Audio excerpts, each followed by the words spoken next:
To my experience, this is quite accurate.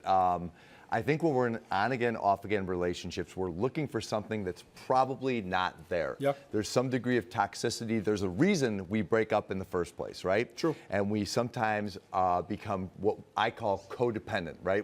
We're dependent on one another. That doesn't mean we're good for each other. That just means we feel like we need each other. So we're not looking for the thing that's best for each other. We're just like holding on like it's a life raft to this relationship that probably doesn't work. So how do we know like what's healthy and what's not healthy? Because, you know, I feel like I'm in a healthy relationship and I depend on my husband. You know, that's the partnership that I signed up for. But how do you know? Yeah, is there what a are healthy some dependence, signs? right? Yeah. What are the signs that it's good dependency and bad dependency? Some are obvious, right? Some are like, you know, if you're in conflict on a daily basis, if you feel like you're arguing all the time, and I'm all for good arguments, but if you're arguing all the time about petty things and it's breaking you down, that's probably not a great relationship. The other thing is a relationship shouldn't be that much work. Some people in my profession would disagree with that, but I really don't think it should be a whole ton of work.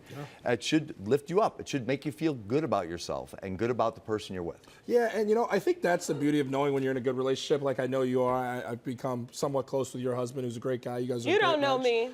You do not know me. But like the truth is though, when you're in a good relationship, it makes you easily identify the bad relationship that you're in, right? So like where I'm at now, I'm incredibly happy. So it then opens my eyes up. That tunnel becomes peripheral vision and you see everywhere and you go, oh, that was really bad before. It was convenient for me, that old relationship. It was purely habit and it was taking me away from being my best self, but you never know it till you remove yourself from it. So I think my advice to those out there who are in that maybe bad relationship that you speak of, Doc, is take time away from it and see if it's the right one.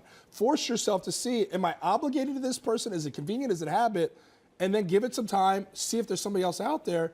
And if there's not, then still wait and see, and then go back and say, am I going back because I need to go back, or is this the right person for me? You'll know when you remove yourself, I feel like. I love this. So I just talked to one of my good friends about this because she was kind of like in a gray area with her relationship. Her mom had the best advice. She was like, you don't have to make a decision right now.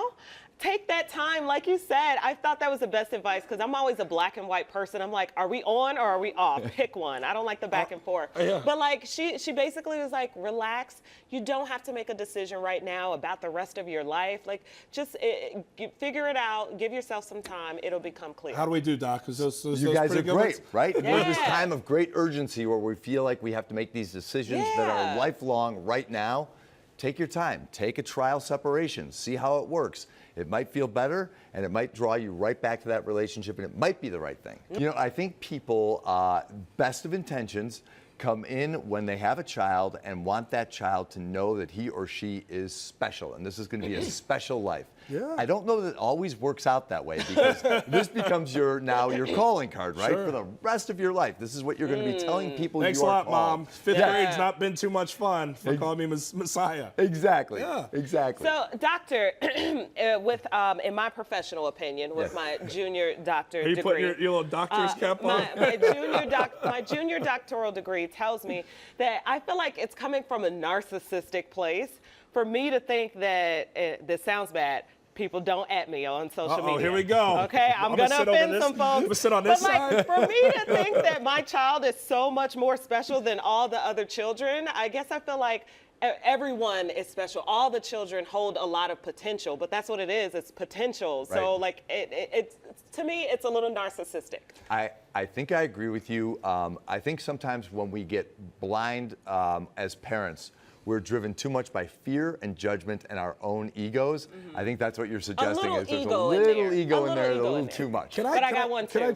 Can I try maybe a different stance on this? Maybe it's not ego. I definitely agree with what you guys are saying. But what about this? What if it's just societal norms aren't for people in 2018? You know, buying a house, getting married, working a traditional 9-to-5, naming your kid John, Mary, Bob, or Paul. I think people are blazing their own trails nowadays, and I think they feel like, hey, what was the norm then for my parents? Well, this isn't my granddaddy's world anymore that I'm living in right now. That's a very positive approach, Jordan. You're saying people are being free and doing what they want, not egotistical and narcissistic? No. Oh, okay. No, I wouldn't say that. I think people raging against the machine. It's a new world that we're, I like that we're viewpoint. embarking upon right now. I'll adopt. All right.